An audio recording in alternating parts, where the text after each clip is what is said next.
আজকে আমি রান্না করব মুরগির মাংস দিয়ে সজনা পাতা। প্রথমে কড়াইতে দিয়ে দিলাম গরম তেল, এরপরে দিয়ে দিলাম পেঁয়াজ, রসুনের সাথে কাঁচামরিচ বাটা, জিরা গুঁড়া, হলুদের গুঁড়া,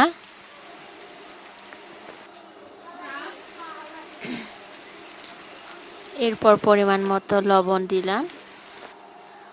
মুরগির মাংসের মশলা দিলাম একটু, এগুলো একটু নেড়ে চেড়ে দিয়ে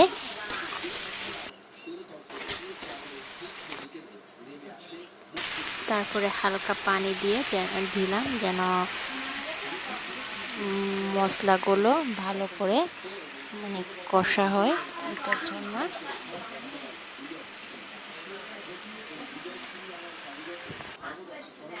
এরপরে দিয়ে দিলাম সামান্য শুকনা মরিচের গুঁড়া।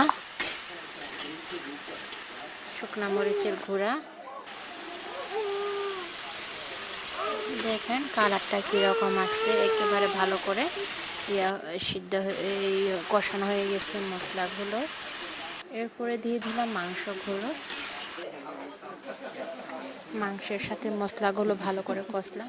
এখানে আসলো বাবার জন্য একটা এসি চেয়ার অর্ডার দিয়েছিলাম, ওইটা আসলো। আসার পর আমার বাবাটা একটু বসে দেখলো, আর পাপাইকে সঙ্গে নেওয়ার জন্য বাবার হাত ভেড়ে দিল। আর এদিকে আমার ভাগ্যটাই খারাপ যে কারেন্টও ছিল না, সেজন্য ভালো করে দেখাতে পারি না আপনাদেরকে। এইদিকে আমার মাংস বসাটা আর একটু এসে কষে দিলাম। কালারটা কিন্তু সেরকম হয়েছে, আর সামান্য জল দিয়ে দিলাম।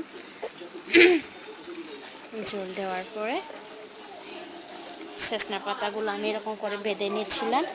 আমরা আছি মাত্র 3 জন, সেজন্য বেশি না, মাত্র 4 ফোন্ডা, আমার জন্য 2